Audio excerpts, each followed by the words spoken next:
A graça e a paz a vocês, irmãos e irmãs, os que estão aqui conosco e aqueles que estão do outro lado da telinha, mas participando conosco deste momento especial, que é de louvor e a gratidão a Deus. Louvor e gratidão a esse Deus maravilhoso. Eu estava pensando, enquanto estávamos cantando, o quanto os cultos voltam a estar alegres com a presença de vocês. Foi um tempo muito triste ver bancos vazios, foi um tempo muito triste. E nós já estamos sentindo a diferença da presença dos irmãos no culto.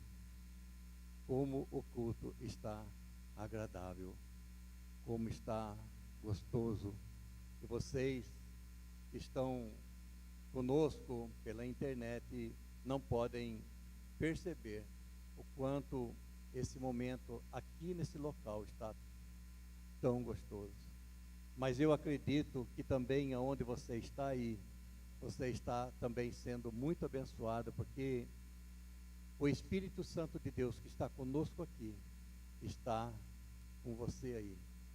E esse Espírito Santo de Deus liga o nosso louvor aqui e o louvor de vocês aí. E esse louvor juntos, o nosso, junto com os seus, sobe aos céus a presença de Deus Pai Todo-Poderoso. Eu quero falar com vocês nesta noite sobre o tema, a forma correta de participar da ceia do Senhor. Hoje é o dia em que nós ministramos a ceia do Senhor, e eu quero mais uma vez falar a respeito da ceia. Tenho feito isso todos os domingos de ceia. Convido você a abrir sua Bíblia na primeira carta de Paulo aos Coríntios, capítulo 11, a partir do versos 17. Primeira carta de Paulo aos Coríntios, capítulo 11, versos 17 até o versículo 30. Para ganharmos tempo, eu vou pedir para você ficar com a sua Bíblia aberta. E à medida que nós formos falando e formos apresentando as nossas divisões, ou a própria divisão que o texto nos dá, então eu estarei lendo e você estará acompanhando juntamente comigo. Mas antes, vamos orar ao nosso Deus mais uma vez.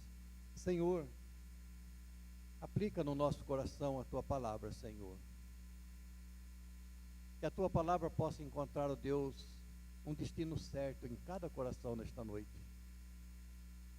E que venha nos fortalecer, ó Pai, mas encontrar um lugar para ela se alojar dentro de nós. Te pedimos assim em nome de Jesus. Amém. Queridos, o mundo antigo era, em muitos sentidos, muito mais sociável do que o nosso, principalmente nos dias atuais, da forma com que a cultura vem se transformando e ficando cada vez mais longe um dos outros, pertos, mas distantes. As famílias hoje, com o evento da internet e do WhatsApp, as pessoas, mesmo dentro da casa, estão distantes umas das outras. Era comum que grupos de pessoas se reunissem para comer juntas. E quando eles se reuniam, eles levavam a sua própria comida. Cada um levava alguma coisa de casa. E lá juntava-se tudo, colocava numa grande mesa e eles faziam uma festa em comum. A igreja primitiva, à medida que ela foi se edificando, se solidificando, se formando, ela passa a seguir este mesmo costume. E era chamada então de festa ágape, ou festa do amor. Todos os cristãos participavam, compartilhando daquilo que levavam. para nós o junta-pratos, o junta-pratos. Assim, eles fortaleciam a verdadeira comunhão cristã. É ao redor da mesa, da mesa que os laços familiares se fortalecem. Vocês têm alguma dúvida disso? A família se reúne ao torno da mesa, em torno da mesa. Nós hoje, enquanto família de Deus, estaremos juntos em torno da mesa. Em torno da mesa, o Senhor Jesus chamou os seus discípulos antes de passar pela cruz, de morrer, ressuscitar e ser glorificado aos céus. Infelizmente, a igreja de Corinto, as coisas não tinham ido muito bem com a festa do amor. Eles se perderam em alguns detalhes. Ali havia ricos, ali havia pobres. Alguns podiam levar muitos, alguns levavam poucos, alguns com certeza não podiam levar nada, ou levavam com muita dificuldade para colaborar com alguma coisa. É certo dizermos que para muitos escravos, esse é o contexto de Corinto. Corinto era uma cidade portuária e ali havia muitos escravos. Então é certo dizermos que para muitos escravos a festa do amor era a única refeição digna que eles recebiam na semana. Isso tudo pode nos apresentar alguns alertas para não corrermos o mesmo risco, o mesmo erro. E é o apóstolo Paulo que, ao escrever esta carta aos Coríntios, ele começa a corrigir esses erros, ele começa a corrigir essas falhas. E a primeira coisa que nós vemos no texto, quando Paulo escreve a respeito da ceia, a respeito da mesa ágape, da mesa do amor, a respeito daquela confraternização em torno da mesa, é que o excedente pode se tornar uma grande armadilha. Versos 18 e versos 21. Versos 18 ele diz: porque antes de tudo estou informado de que, quando se reúnem na igreja, existem divisões entre vocês, e eu, em parte, acredito que isto é verdade. 21, porque quando comem, cada um toma antecipadamente a sua própria ceia, e enquanto um fica com fome, outro fica embriagado. Corinto perdeu a arte de compartilhar.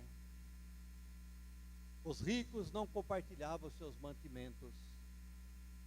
Comiam em grupos seletos aquilo que levavam, e por isso Paulo recrimina essa atitude. A festa do amor acabou se transformando numa festa discriminatória, numa festa sem amor. Os pobres, ao chegarem, não encontravam o que comer. Os ricos levavam e formavam uma mesa farta, abundante, de muitas coisas. Mas eles, ao levar, eles comiam aquilo que eles levavam. E aqueles que chegavam após, por causa de um dia de trabalho, eles não tinham mais muitas coisas para comer.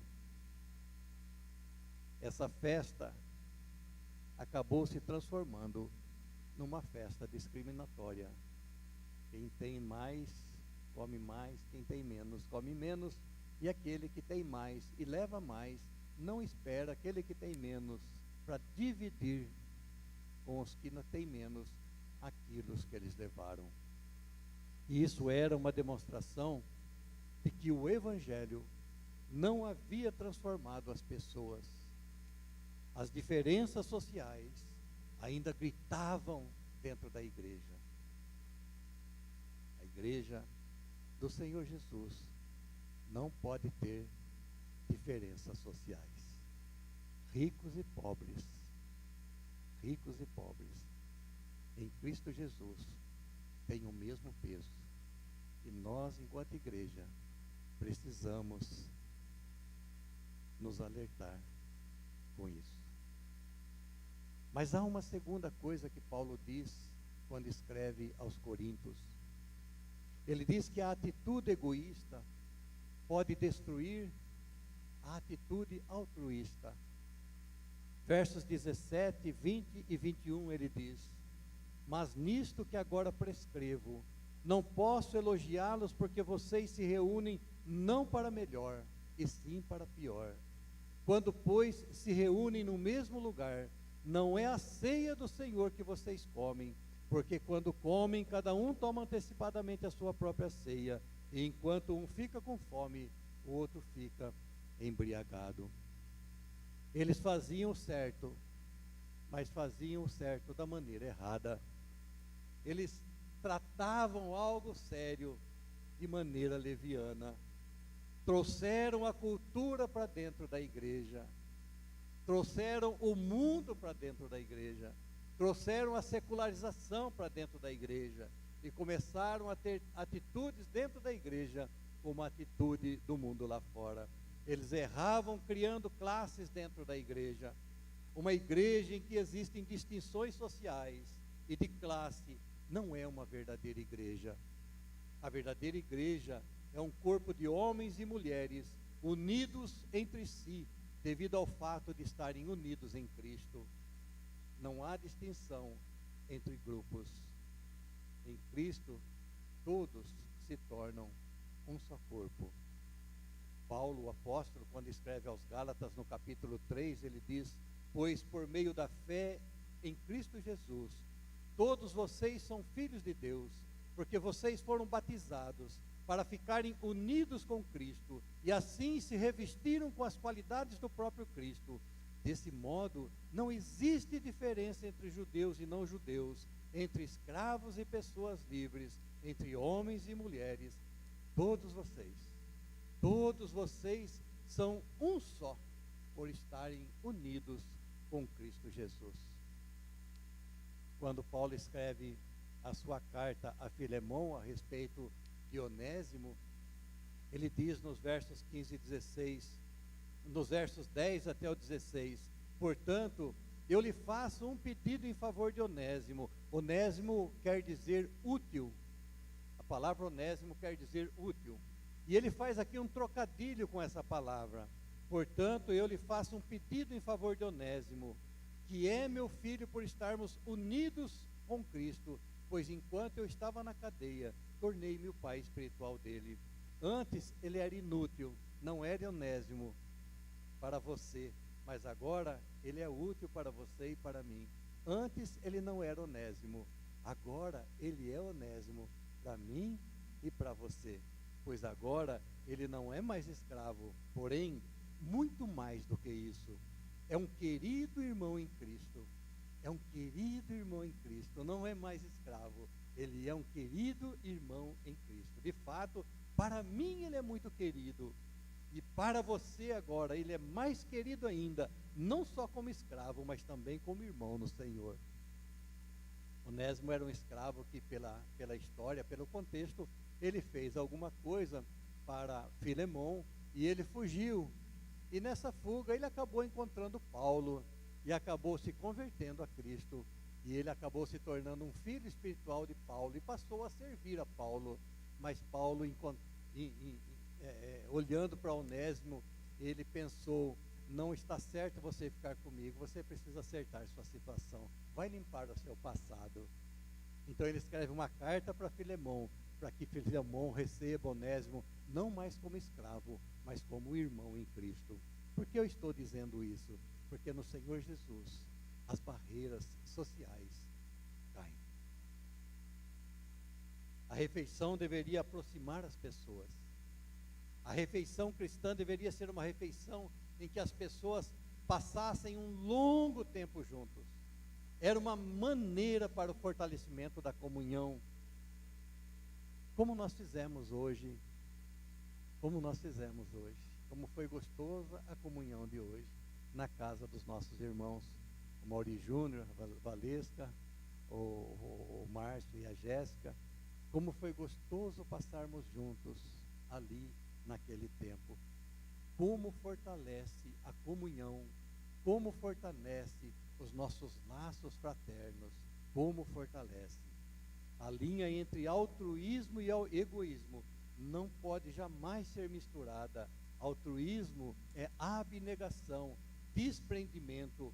Altruísmo é o sacrifício voluntário dos próprios desejos. Egoísmo é o contrário do altruísmo. Egoísmo é amor próprio, amor excessivo que despreza as necessidades alheias.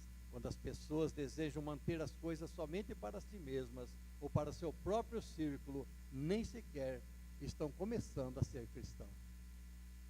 Mas há uma outra coisa que Paulo fala a eles.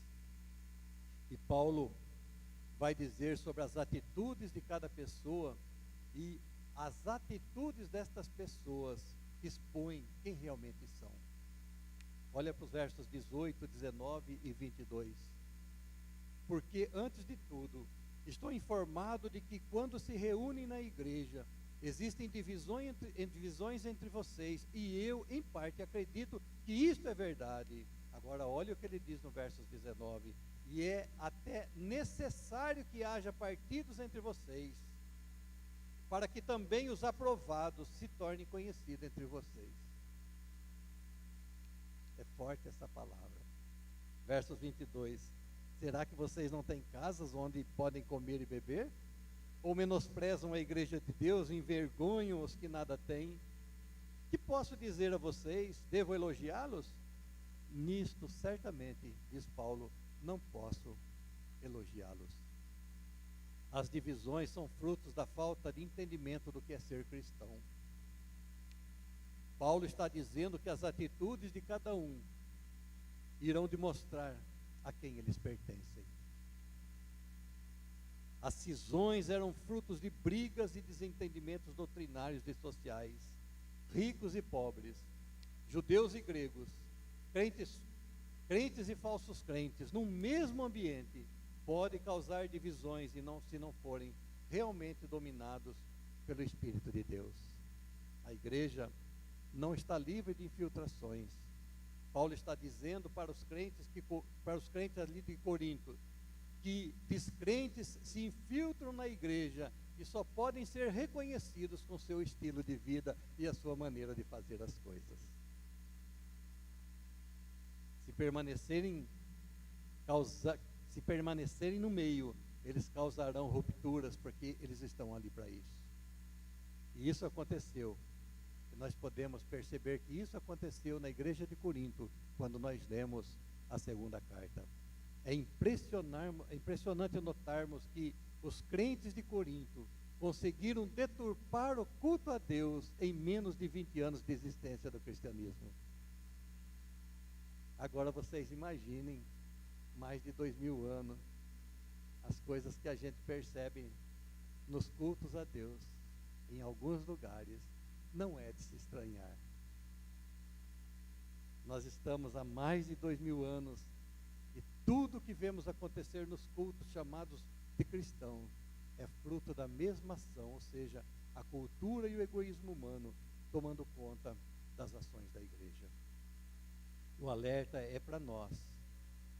E esse alerta é para não deixarmos coisas acontecerem no nosso meio, para que a gente tome cuidado, para não permitir que a cultura nos domine, para não permitir que a cultura adentre dentro da igreja.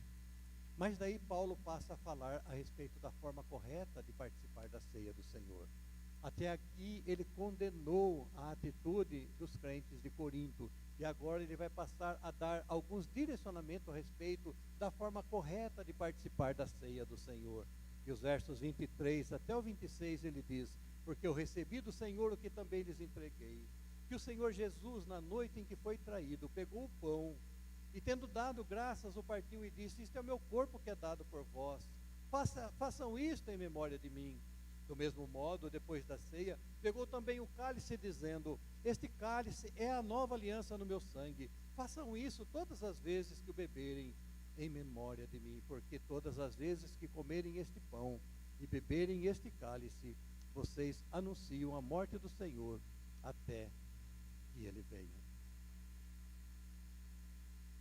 O ensino cristão é que Cristo é o centro da ceia. Cristo é o centro e não pessoas. Na noite que foi traído, quando pessoas tramavam a morte de Jesus, Jesus bem sabia o que estava acontecendo e quem eram as pessoas. Mas enquanto eles tramavam a sua morte, Jesus traçava os últimos ensinamentos e ele então instituía a ceia. O pão e o vinho representam a morte de Jesus, o evento que é o centro do cristianismo. Quando ele pegou o pão e deu graças e depois o cálice distribuindo aos seus discípulos, ele ainda estava vivo. E ele apontou para o pão. Ele apontou para o pão.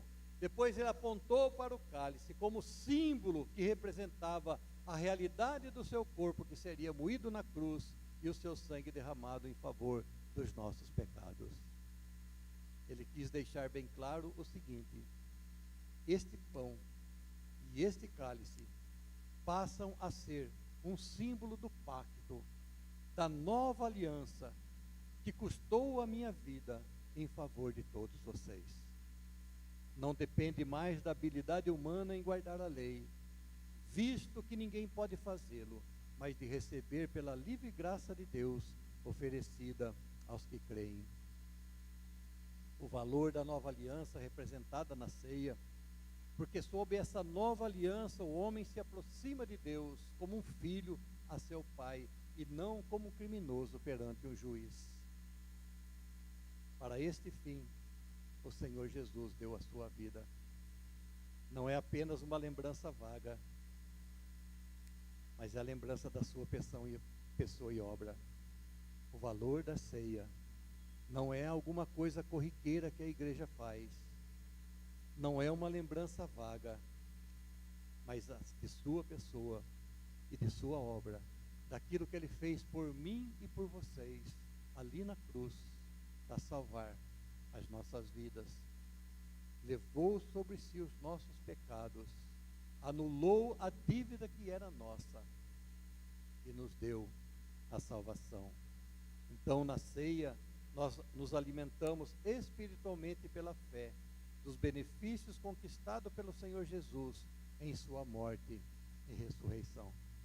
É isso que nós precisamos entender quando nós comemos do pão, quando nós tomamos do cálice. Mas há uma última coisa que Paulo alerta a igreja de Corinto. Ele fala sobre as consequências da participação inconsequente da ceia do Senhor. Versos 27 a 30, ele diz: por isso, aquele que comer o pão ou beber o cálice do Senhor indignamente será réu do corpo e do sangue do Senhor. Que cada um examine a si mesmo e assim coma do pão e beba do cálice. Pois quem come e bebe sem discernir o corpo, come e bebe juízo para si. É por isso que há entre vocês muitos fracos e doentes, e não poucos os que dormem. Essa palavra dorme aqui é morte, não poucos os que já morreram. Inconsequente é uma pessoa que não se importa com os resultados dos seus atos. Esse traz condenação para si mesmo. O culto, antes de trazer resultados alegres, pode servir de sentença condenatória para quem participa sem discernir seus atos, sem levar a sério o que realmente significa o culto a Deus, a ceia do Senhor.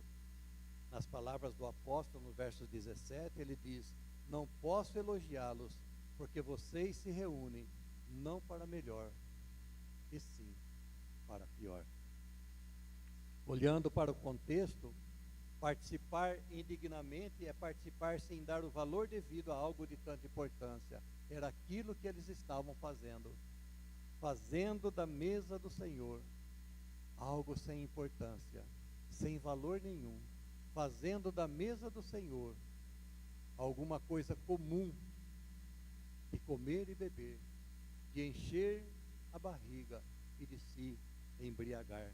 Eles não estavam dando valor ao valor devido, que é realmente a ceia do Senhor.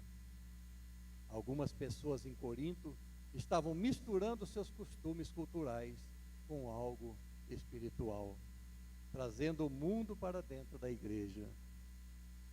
Estavam, nas palavras do apóstolo, comendo e bebendo sem discernir o corpo, no verso 29, pois quem come e bebe sem discernir o corpo, come e bebe juízo para si.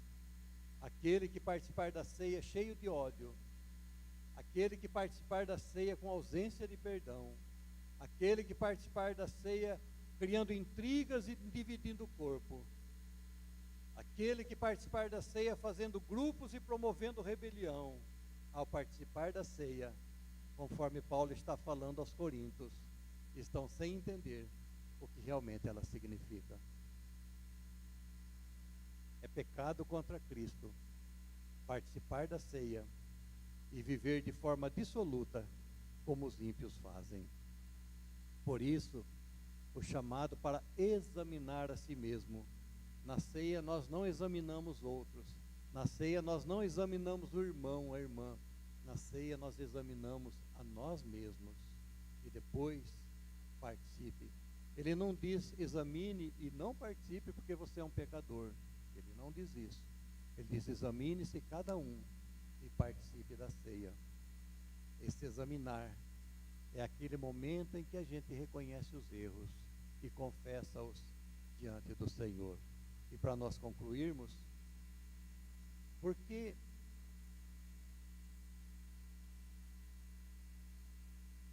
Paulo está falando tudo isso a respeito dessa mesa? O que significa essa mesa? Essa mesa significa festa. Festa. Embora a lembrança que nós temos é a lembrança da morte do Senhor Jesus, mas Ele não está morto, Ele ressuscitou.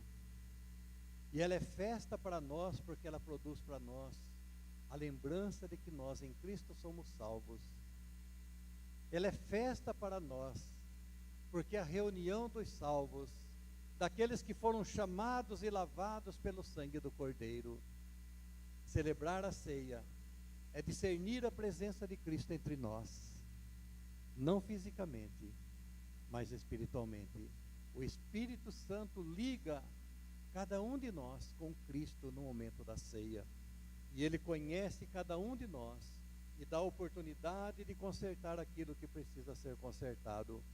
Queridos, nós não somos perfeitos, e nesta vida jamais seremos perfeitos, mas santidade é parecer com Cristo, e parecer com Cristo nos seus atos, no seu caráter, na obediência e na humildade. A ceia deve, antes de tudo, apontar para nós que somos imperfeitos e que necessitamos da graça salvadora em Jesus Cristo, presente simbolicamente no pão e no cálice. Então, quando nós participarmos da ceia do Senhor, daqui a pouco, que nós possamos ter na nossa mente, nós somos imperfeitos, e nós necessitamos da graça salvadora em Jesus Cristo, que está presente simbolicamente no pão e no cálice. E por isso que nós convidamos todos aqueles que creem no Senhor Jesus como Salvador da sua vida. A mesa da ceia não é da Igreja Presbiteriana Independente. A mesa da ceia é do Senhor Jesus. E não somos nós que convidamos para essa mesa. O próprio Jesus convida para essa mesa aqueles que creem no seu nome, aqueles que reconhecem em Jesus a salvação dos seus pecados, aqueles que creem que Jesus, na cruz do Calvário, deu a sua vida em resgate das nossas vidas, e que Ele ressuscitou ao terceiro dia, está assentado à destra de Deus Pai Todo-Poderoso, de onde há de vir para julgar os vivos e os mortos. Todos que creem são convidados a esta mesa.